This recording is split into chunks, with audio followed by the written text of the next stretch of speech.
Nel 2001 sono entrato in un negozio di informatica a Broni per comprare un mouse.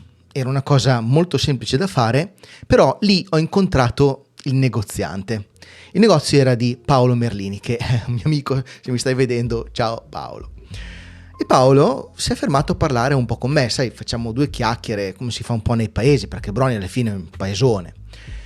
Paolo stava in quel momento costruendo un sito web e io gli ho chiesto come si fa a fare un sito web, perché avevo appena iniziato a navigare verso la fine degli anni 90, ma non ero un grande, diciamo, non ero addentro al funzionamento dell'internet, no? E lui mi ha mostrato come stava facendo questo sito web utilizzando un software prodigioso che si chiamava Dreamweaver. Il giorno dopo sono tornato da lui entusiasta e gli ho detto che volevo farli anch'io i siti web, assolutamente. Il primo sito che ho realizzato in vita mia si chiamava Liquor Museum. Era il sito di un collezionista di liquori di Broni, un signore che aveva migliaia di bottiglie, ma letteralmente migliaia, dalle grandi Magnum giganti alle Mignon, quelle che ti danno in aereo, no? Quelle piccoline, e le aveva fotografate tutte, immaginate, migliaia di foto, con una delle prime macchine digitali, era una di quelle Nikon che si ruotavano, non mi ricordo più come, Coolpix qualcosa, in pratica era così, ma dovevi ruotarla per puntare l'obiettivo verso quello che volevi fotografare. Insomma, che lui le ha fotografate tutte queste bottiglie, una per una, ognuna con la stessa attenzione. La bottiglia rara del 1930 e la Mignon di Amaro da 3 centesimi erano trattate esattamente allo stesso modo, anzi 3 centesimi all'epoca non c'era neanche l'euro, c'era ancora la lira, mi sa. E io ci ho costruito sopra, alla fine, un pannello di caricamento in PHP, no? Per permettergli di caricare le immagini, dei testi, basato su MySQL. Era una roba, cioè, rudimentale, pensarci adesso, veramente attaccata con lo sputo, no? E dentro alla fine era questo form per inserire delle bottiglie nuove. La grafica l'aveva fatta Paolo, però quel coso lì mi ha aperto sostanzialmente metà della mia vita da sviluppatore, perché quello è stato il mio primo sito e da lì poi non ho mai più smesso di lavorare come sviluppatore web e penso di essere cresciuto abbastanza. E in mezzo a quel lavoro io guardavo passare centinaia di fotografie di bottiglie e pensavo, con tutta, diciamo, l'arroganza dei miei 20 erotti anni, ma questo signore che cazzo sta facendo con tutte queste bottiglie qua? E mi ci sono voluti 25 anni perché mi venisse in mente una risposta. Quel signore lì, in un paese dell'Oltrepo, senza saperlo, stava facendo esattamente la cosa che nel 1976 ha portato un tale al Museum of Modern Art di New York, al MoMA, e ha fatto incazzare mezzo mondo dell'arte americano. Ciao a tutti e bentornati su On the Nature of Light. On the Nature of Light, un podcast di e sulla fotografia con Aku. We have to go back to 1944 to the very first concept of a kind of photography that would become part of the human being, an adjunct to your memory, something that was always with you, so that when you looked at something, you could, in effect, press a button and have a record of it in its accuracy, its intricacy, its beauty, have that forever. Allora, ragazzi, partiamo dal problema. Questo sarà un video piuttosto approfondito su un determinato argomento, ma dobbiamo partire dal problema che ha generato questo mio studiare in generale su questo specifico argomento, che immagino abbiate capito dal titolo del video, no? Quindi partiamo dal problema, ecco, non divaghiamo, scusatemi. Tra l'altro è un problema che mi arriva addosso da anni, cioè mi viene buttato sotto varie forme da altri e da me stesso, tuttavia. Anch'io ricado spesso in questa forma mentis, no? E mi arrivano sempre queste frasi uguali nei commenti, nei messaggi, nelle chiacchiere con gli amici. E la frase è questa qua: esco di casa con la macchina fotografica e non c'è niente da fotografare. scommetto, sono sicuro che anche voi l'abbiate pensata almeno una volta, perché io la sento dire di continuo e la sento dire da persone che vivono in posti anche diversissimi. Chi vive in un paese di campagna dice che non c'è niente perché c'è solo campagna, chi vive in periferia dice che non c'è niente perché c'è solo periferia, chi vive in centro a Milano dice che non c'è niente perché tutto è stato già fotografato e così via. E qui uno si ferma un secondo e nota una cosa piuttosto strana. Se ogni luogo del pianeta è vuoto, infotografabile, forse il vuoto, l'infotografabilità non sta nei luoghi, no? C'è una youtuber molto brava, dovete seguirla assolutamente, sicuramente se seguite il mio canale seguite già anche il suo, se masticate un po' di inglese, che è Tatiana Hopper. Lei ha pubblicato un video molto bello che mi è piaciuto, che si chiama The Biggest Myth About Photography, il più grande mito sulla fotografia, e ha realizzato 3.300 visualizzazioni, non tantissime rispetto al suo numero di iscritti. Questo perché purtroppo a quanto pare parlare di certe cose su YouTube non premia quanto si vorrebbe, ma noi ce ne fottiamo allegramente e andiamo avanti per la nostra strada tirando testate contro i muri se ce ne fosse bisogno. E la sua tesi, la tesi di Tatiana Hopper, è abbastanza precisa. Per decenni la fotografia ha risposto alla domanda su cosa valga la pena fotografare indicando soggetti importanti ed eventi significativi. Poi è arrivata una generazione di fotografi a colori, nello specifico, che ha smontato quella risposta puntando la macchina esattamente su ciò che tutti scavalcavano, saltavano. Più o meno contemporaneamente, tra l'altro, un altro video di un altro, non mi vergogno a chiamarlo youtuber perché per me è un luminare, che è Michele Vacchiano. Che Michele Vacchiano ha pubblicato un video che si chiama Livelli di lettura, video super interessante, al quale c'è legato tra l'altro un piccolo saggio, un saggetto, un articolo di semiotica che ho letto e mi fuma ancora il cervello, quindi veramente interessante. E in Livelli di lettura Vacchiano pone una domanda che secondo me è strettamente collegata, sebbene forse involontariamente, al video della Hopper, di Tatiana Hopper. Siamo sicuri che la nostra fotografia verrà capita nel senso che le abbiamo dato noi? Vacchiano rimanda appunto a un suo saggio di semiotica, questo suo articolo, ma nel video in realtà lascia il tema aperto, quindi proviamo noi a entrare qua e a dare una risposta, come al solito non so se ce la faremo. Sono due domande, queste di Tatiana Hopper e di Michele Vacchiano, che sono uscite casualmente nella stessa settimana, no? Con due registri molto diversi, eppure a loro modo queste domande sono un po' collegate, perché la prima riguarda l'oggetto, cosa merita di stare davanti all'obiettivo. La seconda riguarda il destinatario, chi decide che senso ha quello che ho inquadrato. Quello che io voglio provare a mostrarvi oggi dal mio punto di vista è che queste due domande in realtà sono un po' la stessa domanda, ma guardate una volta davanti e una volta da dietro, no? Sapete come in Memento Mori, dove davanti c'è una figura e dietro c'è il teschio, più o meno così, senza teschio, ma due facce della stessa medaglia, diciamo così.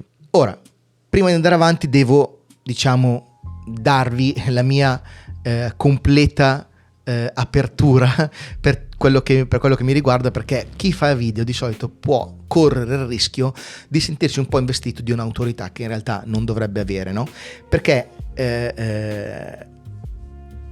quello di cui parlerò adesso in realtà è una problematica che io stesso mi porto addosso. Vi faccio un esempio: sono stato in Islanda, ho visto la maggior parte delle cascate importanti di quel paese meraviglioso, e però la maggior parte delle volte davanti a quelle cascate mi sono messo a fotografare, quando invece credo che a posteriori avrei semplicemente dovuto stare a guardarle. Io me lo ricordo molto molto bene, cioè il rumore che ti entra proprio nell'orecchio, quest'acqua nebulizzata, questa maestosità, la natura incredibile, il fatto che la terra possa produrre una tale bellezza, il freddo, no, che ti prende le mani, anche se era agosto, c'erano tipo 5-6 gradi, faceva freddo, e io ero lì che cambiavo pellicole, mettevo giù cavalletti, aprivo le Polaroid, ero lì con l'esposimetro, tutto bello naturalmente, perché io sono un fotografo, quindi noi fotografi sappiamo quanto siamo soli, perché quando stiamo facendo questo tipo di elaborazione mentale in realtà c'è tutto intorno un mondo, ma noi cerchiamo di isolarlo e siamo soli nella nostra ricerca, e molto più delle volte i nostri amici vanno avanti, non ci aspettano. Insomma, il fatto è che io avevo proprio davanti uno dei soggetti più incontestabilmente degni che il pianeta possa mettere a disposizione, uno di quelli su cui nessuno ti chiederà mai perché l'hai fotografato, e sono riuscito, mio malgrado, a trasformarlo in una pratica burocratica. Cioè io, nonostante non mi sentissi delle volte, era come se fossi forzato a fare certe fotografie. Quindi guardate un po' quello che è successo. Cioè, da una parte c'è chi esce di casa e non trova niente che merita, dall'altra parte ci sono io, povero stronzo, che davanti a una cosa che in realtà merita, in modo così ovvio, in quel momento ho smesso di guardare e mi sono messo a compilare la lista, no?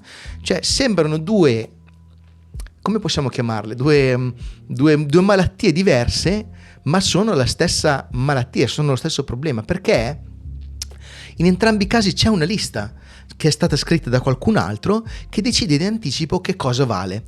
Se sei in Oltrepò la lista è molto scarsa, quasi vuota, e allora magari pensi di rimanere a casa. Se sei davanti a Skogafos la lista è piena e allora scatti anche se dentro non stai provando lo spinta a scattare. In nessuno dei due casi stai decidendo tu in realtà. E adesso vi dico anche un altro segreto, non preoccupatevi perché sono sicuro che prima o poi arriverò al punto, ma se siete follower di questo canale sapete che non è esattamente il canale in cui trovate tutte le cose nell'ordine preciso e perfetto, ma diciamo che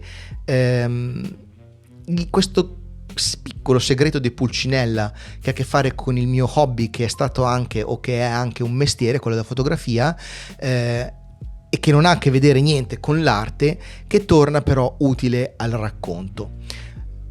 Perché io per anni ho fatto il fotografo di Airbnb. Ebbene sì, mi avevano contattato su Flickr ai primi tempi, proprio quando era proprio credo fosse ancora di proprietà dei fondatori, non era ancora quotato in borsa, insomma che ho fatto però fotografie da qualche centinaio di proprietà, di casa, appartamento, bungalow, c'erano le cose anche più strane, no?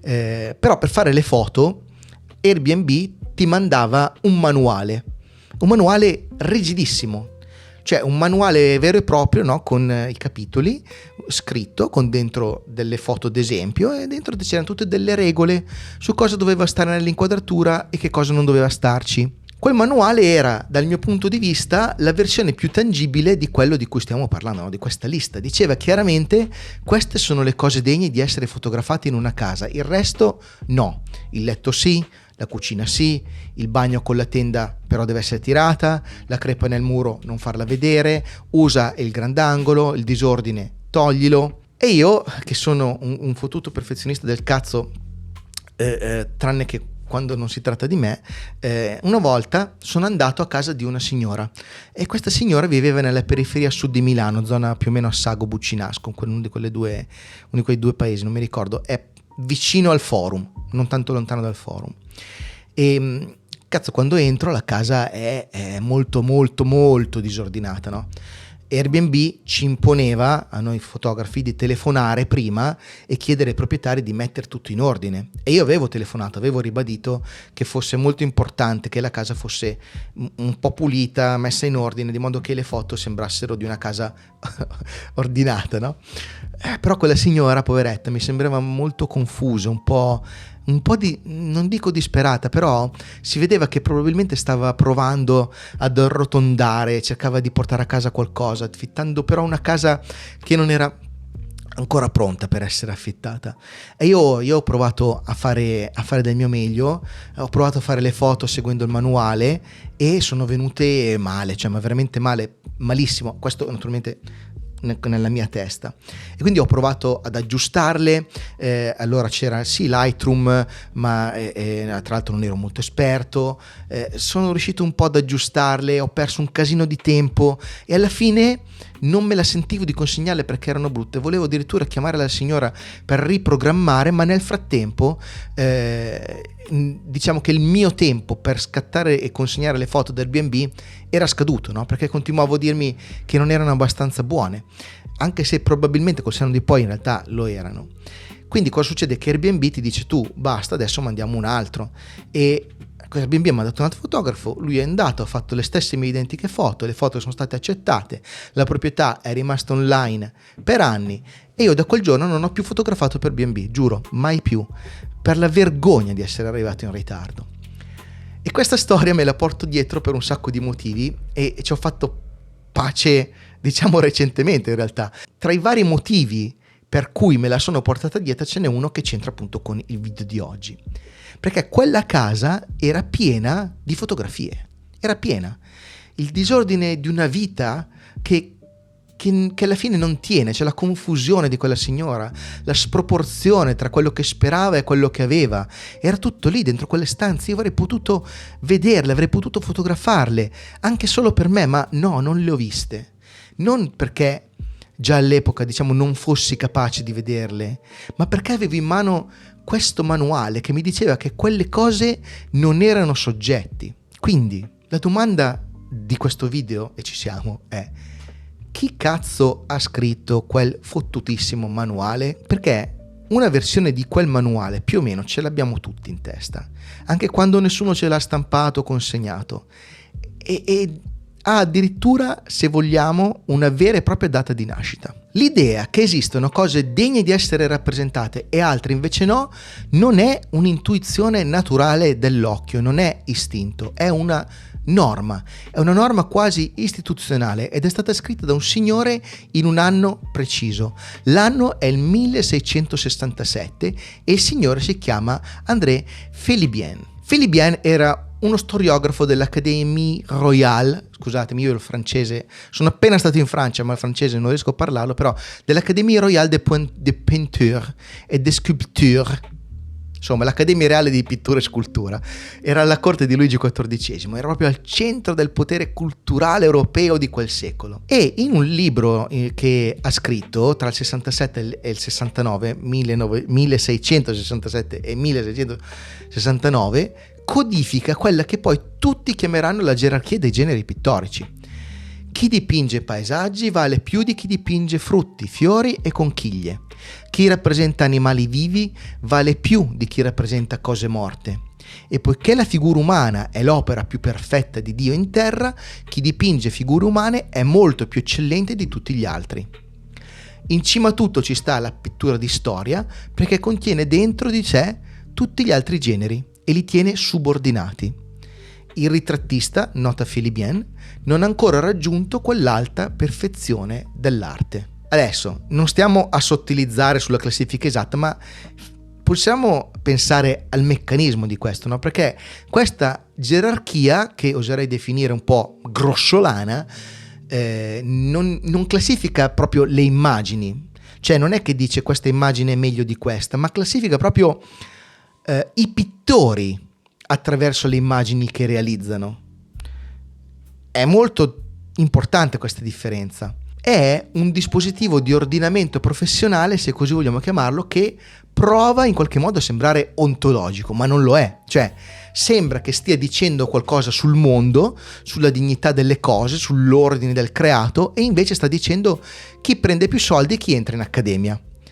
La dignità dell'oggetto rappresentato diventa quindi un po' la misura del valore di chi rappresenta. Quando uno dice questo non è un soggetto, sta dicendo chi fotografa questo non è un fotografo.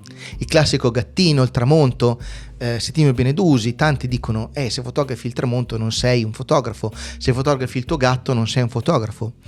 E il giudizio sembra rivolto alla cosa. Il gatto non è degno di essere fotografato, il tramonto è banale, ma invece è rivolto alla persona che fotografa. 660.669 passano i secoli, a un certo punto davvero arriva la fotografia nell'Ottocento, e la fotografia arriva in un bosco di arti e generi e convenzioni, no? Cioè non è che arriva, è la fotografia e intorno non c'è niente e si può decidere tutto da zero. La fotografia arriva proprio in un luogo dove quella scala, quella di Philibien, è già stata installata dentro l'infrastruttura stessa del gusto, è dentro le accademie, no? È dentro ai criteri stessi di ammissione ai saloni, ai salon, è dentro al modo in cui la gente sa cosa è arte e cosa non lo è, è quasi un fattore culturale a quel punto. E Infatti, cosa fa la fotografia all'inizio? E prova a stare su quella scala e prova a salire. Nasce quello che è il pittorialismo, cioè il pittorialismo fa esattamente questo, no? Mima generi nobili, sfoca, allegorizza, mette le fanciulle con i veli, va a prendere i temi mitologici, vuole dimostrare di appartenere alla parte alta della lista. Poi però nel Novecento arriva una cosa molto diversa, che è il reportage. Il reportage non si mette a discutere la gerarchia dei generi, se ne costruisce una tutta sua. La gerarchia dell'evento, possiamo chiamarla così. La fotografia vale quanto vale il fatto che ha registrato. Questa è un po' la logica del rotocalco, no? Della prima pagina, del settimanale. Una logica che tra l'altro ha prodotto dei capolavori assoluti, quindi non venitemi a dire che sto snobbando la cosa, assolutamente. Lungi da me.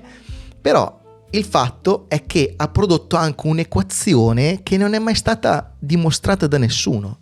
L'importanza del referente si trasferisce all'immagine e questo, se ci pensate, è un'idea strana, no? Se la si guarda un attimo con spirito critico, accendendo le lampadine, è un po' assurdo, no? Che la gravità di quello che accade davanti alla macchina passi dentro la macchina e poi si imprima sulla carta, come se la storia fosse stata una sostanza chimica essa stessa, no? Che si spiaccica sulla carta, fermo restando che poi c'è da ragionare sul fatto che la fotografia rappresenti la realtà o meno.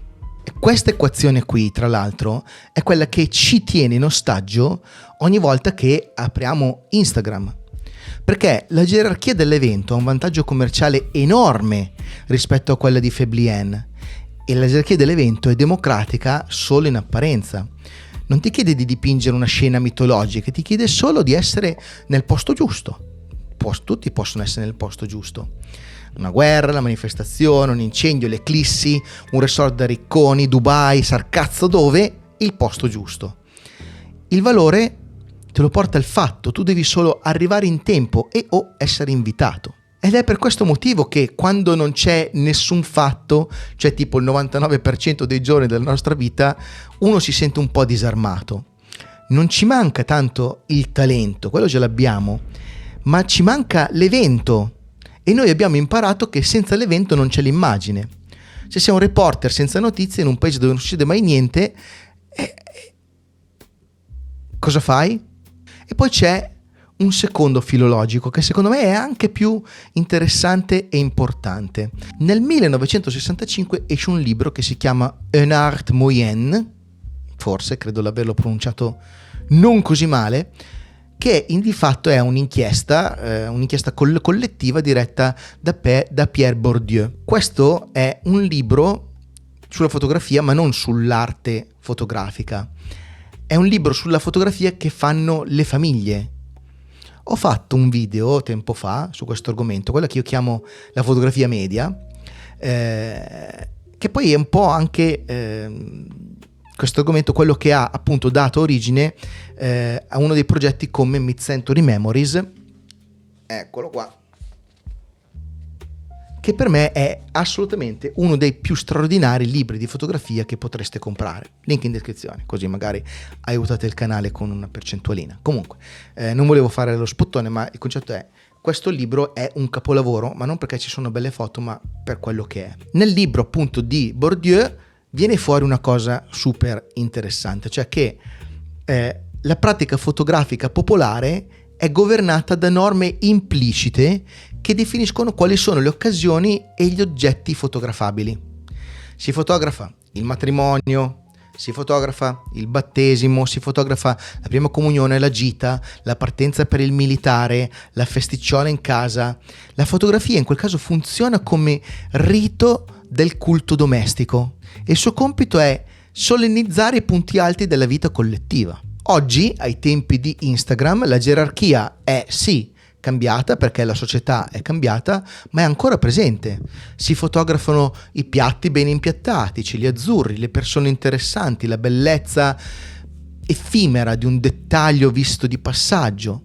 Il punto è che un'arte media sembrerebbe un libro che svaluta la pratica della fotografia popolare, ma in realtà il punto vero è che quella pratica è regolata, è questo che deve entrarci in testa? Che c'è una grammatica che nessuno ha scritto su un foglio, ma che tutti conoscono. Quindi ora questi due filoni, questi due binari, proviamo a farli convergere, ok? Anche se i binari non convergono mai, e guardiamo che cosa eredita una o uno che prende in mano una macchina fotografica oggi, nel 2026. Eredita una gerarchia accademica del 1667 che gli dice che esistono soggetti alti e soggetti bassi, ed eredita una gerarchia rituale che gli dice che si fotografano i momenti importanti, e le percepisce entrambe come istinto, come fattore culturale, come gusto personale, come occhio. Hai occhio? Ah, tu sì che hai un bell'occhio. Allora, quando lo spettatore di questo canale esce di casa e dice che non c'è niente da fotografare, non sta constatando un fatto sul mondo, sta applicando una griglia seicentesca rinforzata da un rituale familiare a una periferia di provincia, e per forza di cose la trova vuota. Le fotografie non mancano, manca il permesso di fotografarle, manca il nostro permesso di fotografarle. Ma ora andiamo a vedere il momento in cui questa cosa si rompe, perché si è rotta 2 volte in 2 posti completamente diversi per 2 motivi diversi, e la seconda volta si è rotta in Italia, e in pochi la raccontano nel modo secondo me giusto. Ma partiamo da fuori dall'Italia. Nel 76 all'International Museum of Photography della George Eastman House di Rochester, sapete dove c'è la fabbrica, come direbbero gli Fragga Dixo Pax della Kodak, no? C'è una mostra che si chiama New Topographics, Photographs of the Man Altered Landscape, e la cura William Jenkins, e ci sono 10 autori, tra i quali Robert Adams, Bernard Hilla Becker, Lewis Balz, Joe Deal, Stephen Shore, eccetera, tutti questi grandi neotopografi, no? E le fotografie di questa mostra cosa sono? Sono dei parcheggi, dei magazzini industriali, delle torri idriche, villette prefabbricate in mezzo al niente, dei capannoni, il retro delle cose. Uno dice boh. E Jenkins, quando presenta la mostra, la presenta come una questione di stile, attenzione, non come una questione di soggetto, e definisce quello stile con una formula che è rimasta ancora oggi, che è l'anonimato stilistico. C'è un'apparente assenza di stile. Scrive che le immagini sono ridotte a uno stato essenzialmente topografico, che veicolano una quantità notevole di informazione visiva e che escludono la bellezza, l'emozione e l'opinione personale. Su questa cosa io potrei anche essere un po' in disaccordo, no? Però comunque il succo è che questa mostra comincia a fare scandalo, no? Però dobbiamo capire perché fa scandalo, perché lo scandalo non è ovviamente il fatto che ci sia fotografato un parcheggio, perché i parcheggi li avevano già fotografati anche prima. Lo scandalo sta nel fatto che quelle immagini tolgono di mezzo contemporaneamente le 2 cose che tenevano in piedi il valore di una fotografia di paesaggio.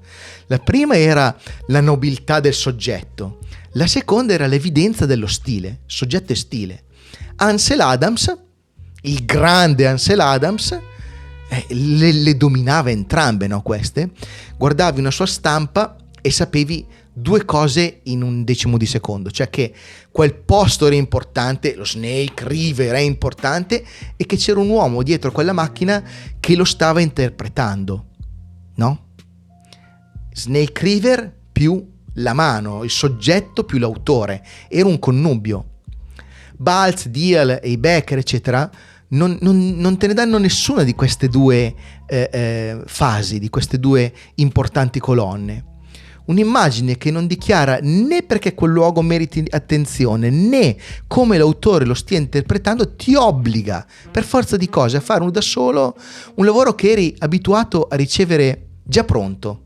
Ansel Adams è già pronto, lo vedi che è una grande foto, non ci vuole uno studio, minchia, vai a vedere una stampa di Ansel Adams e cioè diciamo che nelle parti basse succede qualcosa, no? Le foto della neotopografia in quell'epoca ti lasciavano sbigottito, e quindi arriva quella che è l'accusa di freddezza, no? Che è quell'accusa che si fa sempre alle immagini della neotopografia, un po' di freddezza, il distacco, sono immagini senza cuore.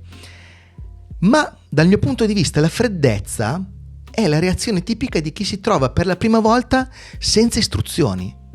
Cioè l'immagine non c'entra più, è più un panico, è panico di chi guarda, ti trovi davanti a qualcosa che qualcuno ti sta dicendo guarda che è importante, è in una mostra, quindi tu dici cazzo sarà importante e non capisci perché, non riesci a catalogarle, non riesci a capire il motivo per cui quella mostra esiste. Dobbiamo anche fare un po' una precisazione, cioè la neutralità dichiarata da Jenkins era una posizione retorica, non era una condizione diciamo raggiunta. La critica successiva lo ha rivelato e con ragione, cioè che in Adams, Robert Adams, non Ansel, e in tutti gli altri il commento sociale c'è, è implicito ma è leggibile. Quelle immagini hanno una posizione politica sul consumo di suolo, sulla speculazione, su cosa sta cambiando nell'Ovest americano, ma sta di fatto che per chi le vede la prima volta, ma anche adesso io vedo, facendo vedere foto di Robert Adams, scusatemi, ad amici che non sono appassionati di fotografia, mi dicono questa qui è una foto di merda che facevo anch'io, col cazzo. Quindi qual è la lezione di questa mostra di New Topographics? Cioè la lezione è che si può smettere di segnalare la scelta. Non voglio dire che si può fotografare senza scelta, si fotografa sempre con la scelta, ma puoi smettere di farlo vedere nella foto che tu hai scelto quello. E quando tu smetti di segnalarlo, il lavoro di interpretazione si sposta, no? Una parte del lavoro passa da te a chi guarda. E poi naturalmente arrivano 3 geni della fotografia dal mio punto di vista, che sono Eggleston, Shore e Meyerowitz.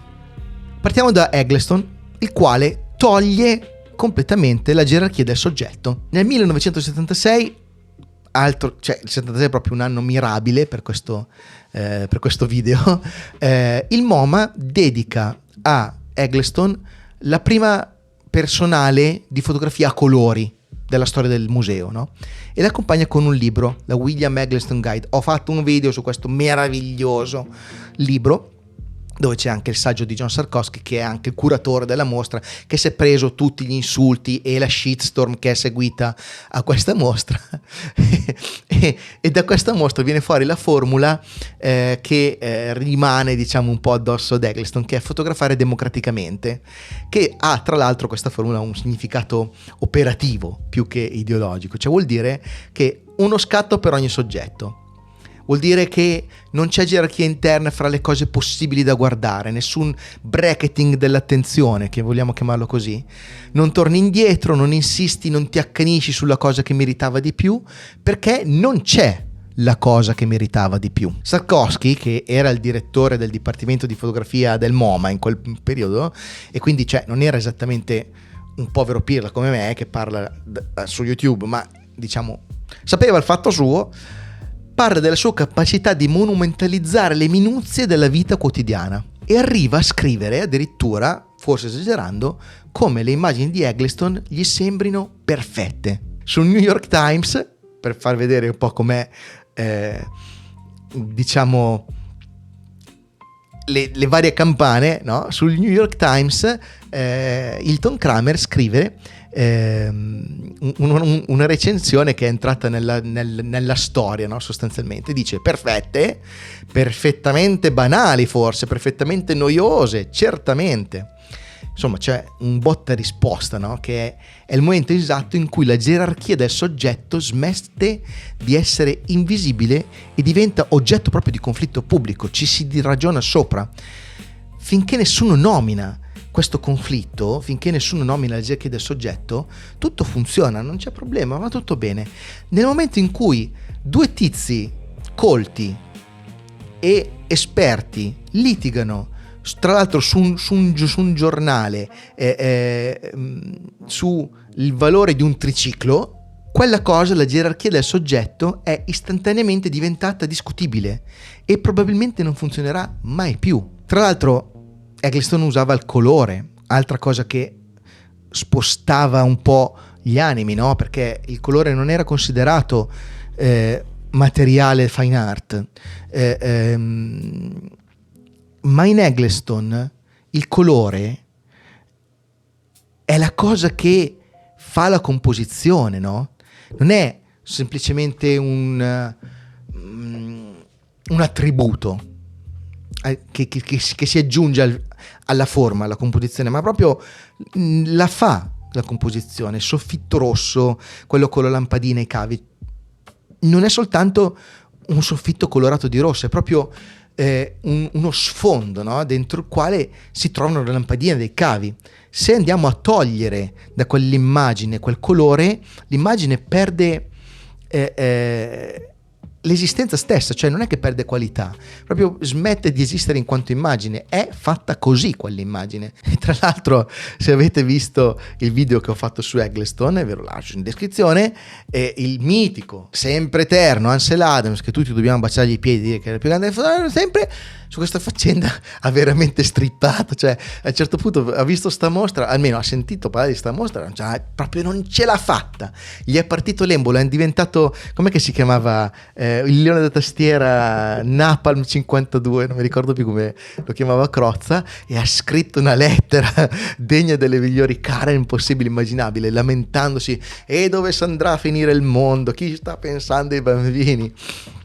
Il che, se ci pensate, è la cosa più coerente che potesse fare. Cioè lui era l'uomo che aveva costruito la sua vita sulle due garanzie, soggetto e stile, che Eggleston stava letteralmente buttando nel cesso. Quindi sì, si è sentito un attimo preso in castagna. Stephen Shore fa un'altra cosa.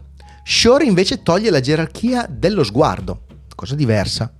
Uncommon Places, un capolavoro della fotografia, nasce dal grande formato.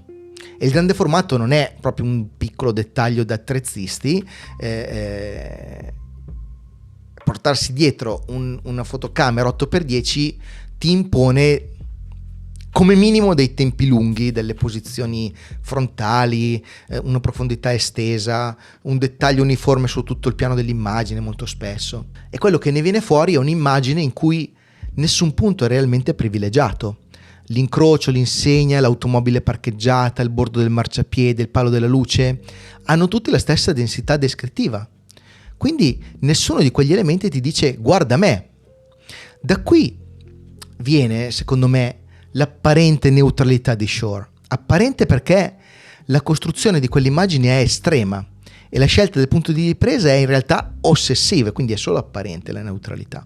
È in realtà molto guidata. Semplicemente per Stephen Shore la descrizione è una forma di interpretazione che in qualche modo si rifiuta di enfatizzare. È uno stile suo. Qui la colonna dello stile c'è, ma non si vede, e questa è una cosa fantastica.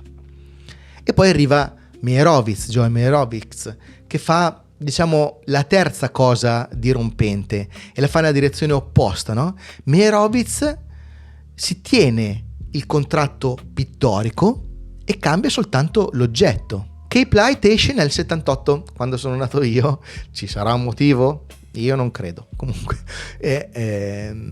in Cape Light ci sono tutte queste immagini fatte a Cape Cod nell'estate dal 76 al 77, e quelle immagini proprio di anonimo non hanno nulla. C'è la luce, c'è atmosfera, c'è una tensione compositiva che viene dritta dalla tradizione del paesaggio ottocentesco, solo che quella tradizione lì tutta intera, con il suo repertorio più alto, lui la applica a cosa?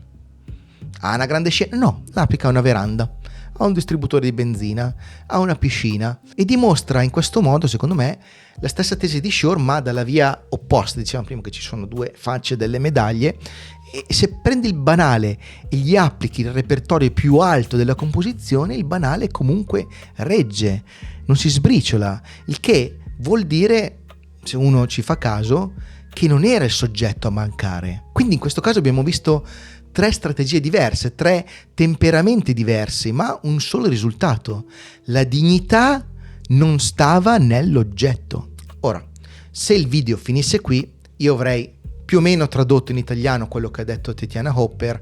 In realtà ho espanso un po' il ragionamento, però non credo di aver detto niente di nuovo, no? Però il punto interessante comincia dove inizia il problema italiano. E il problema italiano, che mi sento di dire è anche molto più vicino a noi, dato che siamo italiani ed europei, il problema italiano è completamente diverso da quello americano.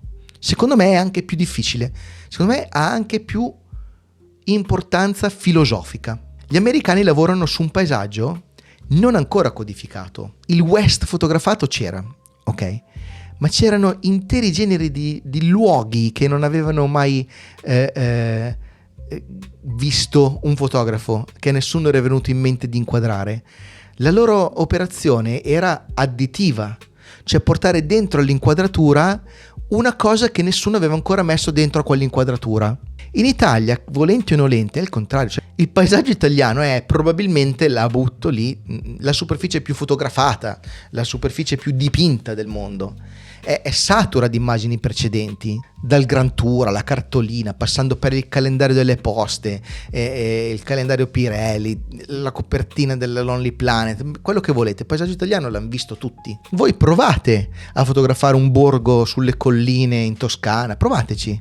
Non state fotografando il borgo, ma state fotografando 200 anni di immagini di quel borgo, che vi si mettono davanti agli occhi prima ancora che voi arriviate. Cioè voi l'avete già vista, l'avete già fatta quella foto, quindi l'operazione necessaria da noi non è più aggiungere, minchia ne abbiamo di foto del paesaggio, è togliere.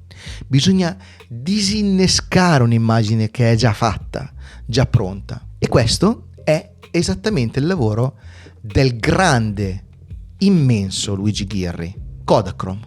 In quel libro, invece di fotografare l'Italia, Ghirri fotografa i modi in cui l'Italia si rappresenta, le insegne, manifesti, le vetrine, le riproduzioni, le finte finestre, i cartelloni con il mare dipinto sopra. Il paesaggio di Ghirri è materia mentale prima che geografica, è molto diverso dal paesaggio americano. E c'è anche un dettaglio che secondo me non è secondario, perché racconta come funzionano le cose in questo paese ancora oggi. Per la casa editrice per cui esce Kodachrome, che è Punto e Virgola, è una microscopica casa editrice fondata da Ghirri stesso con Chiaramonte. Nel 79 quella casa editrice pubblica Fotografia inconscio tecnologico di Franco Vaccari, cioè in Italia la revisione dello sguardo passa dalla microeditoria indipendente, non dai musei. Non c'è un MoMA che ti apre le porte. Ti devi per forza fare la casa editrice tu, tu e un tuo amico, e stampi. Perché i musei, argomento di uno dei miei primi podcast di 5 o 6 anni fa, col cazzo che ti aprono le porte, col cazzo che arriva Sarkovsky. I musei in Italia sono un'istituzione vetusta, antica, morta. Detto questo, però, il momento collettivo comunque arriva. Arriva nell'84 e si chiama Viaggio in Italia, a cura di Ghirri, di Giovanni Leone, di Enzo Velati, edito da Quadrante, una altra piccolissima casa editrice di Alessandria. Ci sono 20 autori e vi voglio nominare tutti, perché sono secondo me importantissimi e secondo me alcuni di questi voi non li avete mai sentiti nominare. E ditemi se non li avete sentiti, che magari su ognuno di loro potremmo fare un piccolo video, magari, o un grande video, chi lo sa. Un piccolo grande video. Sono, in ordine alfabetico tra l'altro, Olivo Barbieri, Gabriele Basilico, Gian Antonio Battistella, Vincenzo Castella, Andrea Cavazzuti, Giovanni Chiaramonti, di cui abbiamo già parlato più volte, Mario Cresci, Vittore Fossati, altro grande fotografo, io adoro, Carlo Grazia, Luigi Ghirri stesso, Guido Guidi, che io dico, ma perché ti chiami Guidi, chiami tuo figlio Guido? Vabbè, comunque, Guido Guidi, Shelley Hill, Mimmo Iodice, Giovanni Leone, Claude Nori, Umberto Sartorello, Mario Tinelli, Ernesto Tuliozzi, Fulvio Ventura e Cookie White. I testi di questo libro sono di due grandi come Carlo Quintavalle e Gianni Celati, che il quale scrive Verso la foce, un reportage per un amico fotografo. Attenzione che la presenza di Gianni Celati lì dentro è importantissima e decisiva, perché Celati è uno scrittore, non è un critico fotografico. Dentro Celati porta l'idea che il paesaggio si attraversi e si racconti invece di celebrarlo. La differenza rispetto agli americani si sente proprio nel tono, e secondo me si sente proprio tantissimo. In New Topographics c'è un referto, in Viaggio in Italia c'è affetto per dei luoghi che sostanzialmente non chiedono di essere ammirati. Ma tra tutti questi 20 fotografi ce n'è uno su cui adesso voglio un attimo soffermarmi, perché secondo me ha fatto una delle cose più radicali in Italia e spesso lo si ricorda per tutt'altro, ma quella cosa che ha fatto, che adesso vi dico, è secondo me straordinaria. Si chiama Gabriele Basilico, uno dei più grandi fotografi esistiti sulla faccia della terra. Fra il 78 e l'80, prima di Viaggio in Italia, Basilico gira, ma proprio a livello maniacale, la periferia industriale di Milano e fotografa le fabbriche. Alla fine esce un libro che si chiama Milano, ritratti di fabbriche, 160 fotografie in bianco e nero.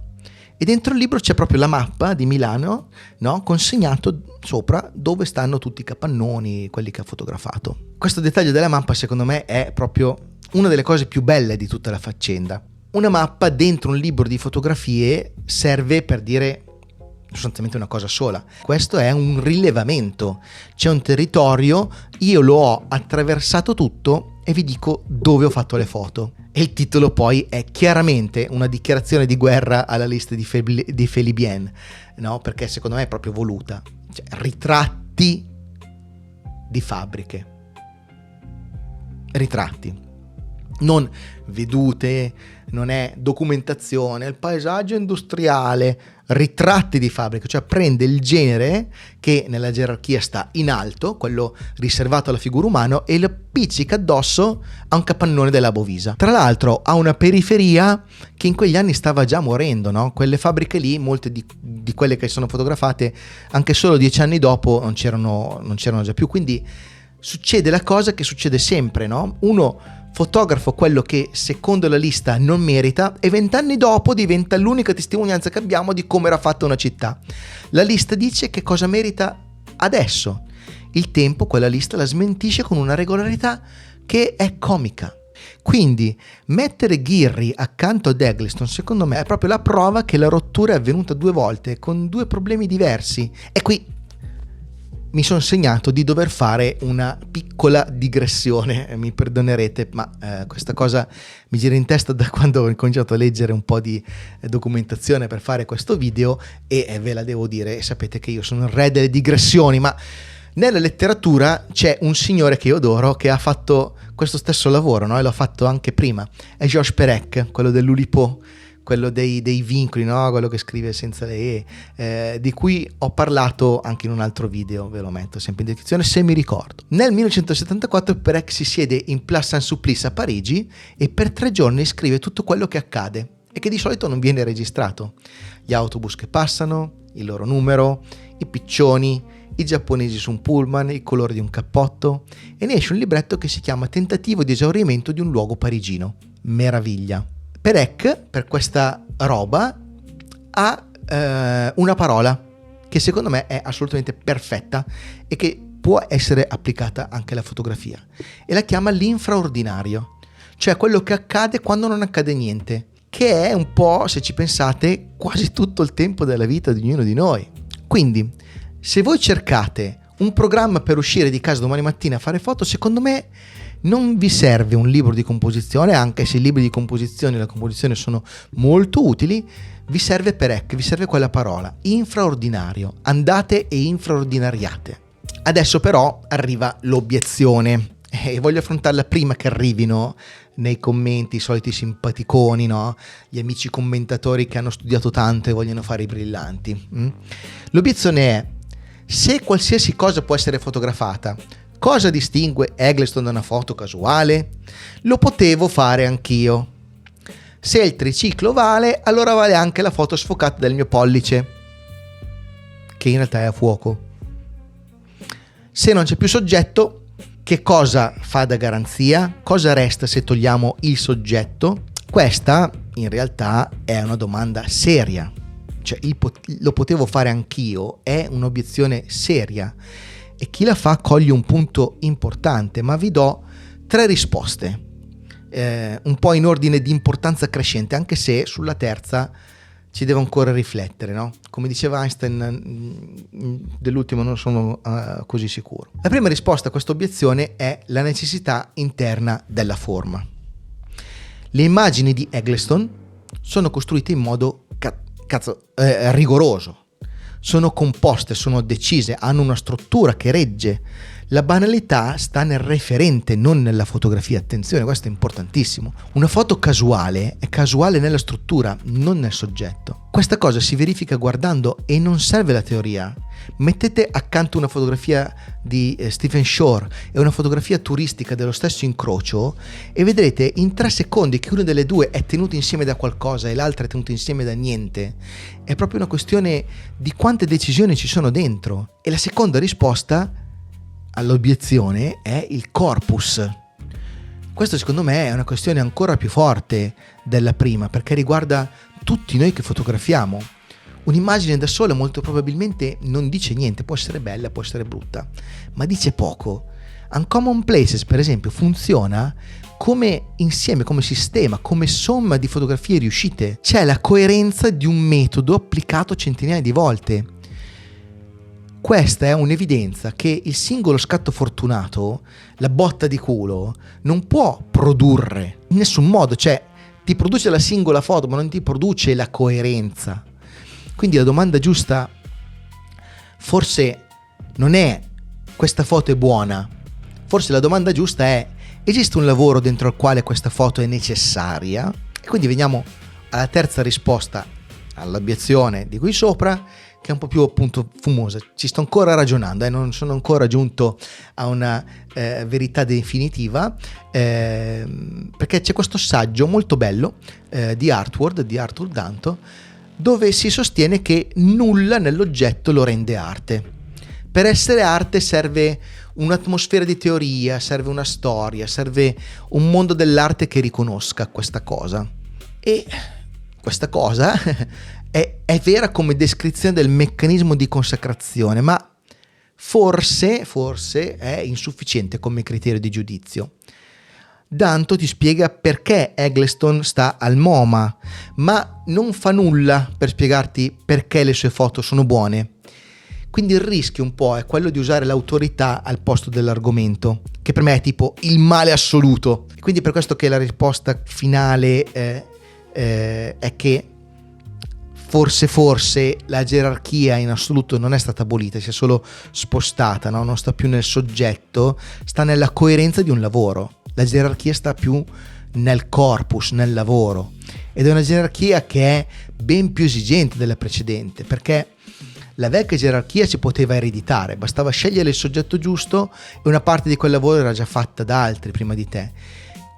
Questa gerarchia invece non si eredita, tu la devi costruire ogni volta, ogni giorno. Nessuno tra l'altro ti dirà in anticipo che funziona. Cioè il coraggio di scendere dal bus che è partito dalla stazione dei pullman di Helsinki, altro video che vi metto in descrizione, devi averlo. Detto questo, come sempre il grande Michele Vacchiano mi ha messo un po' in difficoltà, no? Perché se il soggetto non porta più valore, dove si forma questo valore? Quindi dove diavolo esce? Nelson Goodman in Languages of Art, un grande testo, non so se si trova ancora, se si trova ve lo metto come link, proprio, cioè lui, Goodman, asfalta, cioè pialla in una riga il mito dell'osservazione pura. L'occhio innocente è cieco e la mente vergine è vuota. L'occhio arriva sempre antico al proprio lavoro, carico di tutto il suo passato. Non esiste una percezione che precede i codici e quindi non esiste un'immagine che significhi da sola. Forse è Umberto Eco tra tutti che ci dà gli strumenti giusti. In Opera aperta dice che l'opera è un campo di possibilità interpretative che l'autore predispone senza chiuderlo. E in Lector in Fabula il testo prevede e costruisce un lettore modello, un insieme di competenze che chi legge deve possedere perché il testo funzioni. Trasferiamo questo alla fotografia e diventa una frase che secondo me bisognerebbe attaccare sul muro sopra il computer dove accendete Lightroom, dove guardate le vostre foto, dove io guardo le mie, che questa frase deve essere letta prima di iniziare a fare qualsiasi cosa, prima di iniziare a capire dove mettere le proprie fotografie, ne parleremo nel prossimo video, quindi iscrivetevi se non volete perdervelo. L'autore non decide il senso, l'autore decide le condizioni entro cui un senso può formarsi, che vuol dire che il valore ha bisogno di 3 termini: quello che sta davanti all'obiettivo, le decisioni di chi inquadra, i codici di chi guarda. E spostare tutto il peso sul primo termine è l'errore o l'ingenuità o il tentativo primordiale che ha fatto Felibian nel 1667, istituzionalizzandolo. Ripeto, l'ho già detto all'inizio, io non voglio fare la parte di quello che dà lezioni perché non ho lezioni da dare, ok? Sono sostanzialmente un povero stronzo come tanti che ha una piccola problema di curiosità patologica, no? E quindi in realtà, analizzandomi, mi rendo conto che io una gerarchia ce l'ho e non la voglio mollare. Ad esempio, non fotografo le persone al loro minimo, cioè io ho preso i dettami di meglio ladro che fotografo, li ho fatti meglio, un po' elaborati, no? Non fotografo i senza tetto, non fotografo chi ha appena perso tutti i suoi soldi, non fotografo le persone nel loro peggio, diciamo, no? Questa è una lista che mi sono fatto io, che posso difendere con delle motivazioni, una lista di cui rispondo e che se domani cambio idea posso cambiare. La lista di Febvre del 667 invece nessuno di noi l'ha scritta e tutti la proviamo ad applicare, ed è per quello che in realtà questa gerarchia antica fa danni, perché nessuno la difende, quindi nessuno in realtà la discute. Voglio dirvi l'ultima cosa: io ogni tanto nel mio piccolo indegnamente insegno. Ho fatto recentemente un corso in un liceo artistico e insegnare è stata una delle cose più belle che mi sono capitate negli ultimi anni.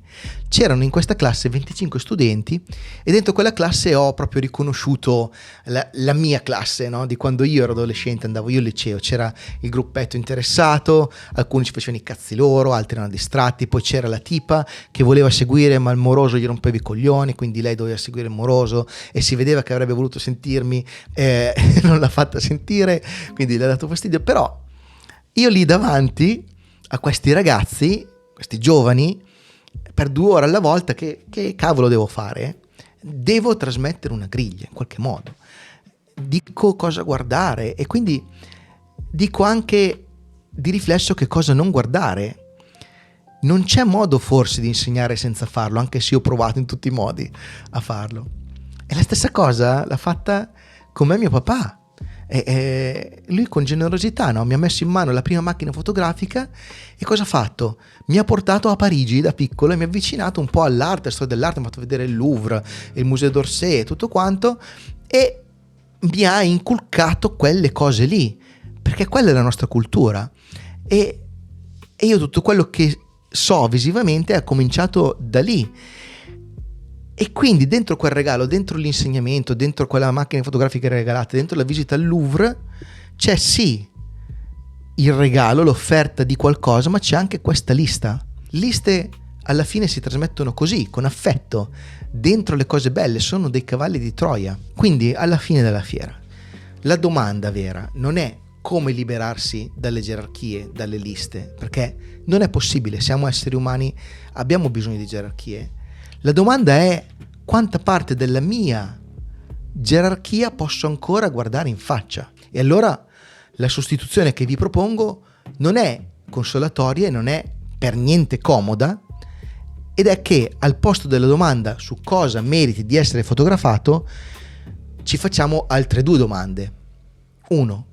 Cosa sono in grado di rendere leggibile con la luce e con l'inquadratura che ho a disposizione adesso?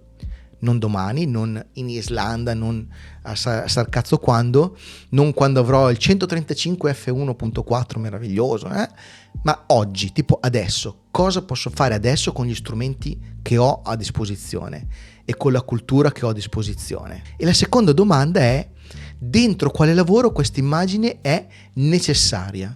Non è detto che tutte le immagini siano necessarie. abbiamo l'incredibile potere di non fare una fotografia. Anche perché, come dice Vacchiano, capire quale immagine è necessaria in realtà non sempre è appannaggio di chi scatta, probabilmente appartiene forse anche di più a chi guarda.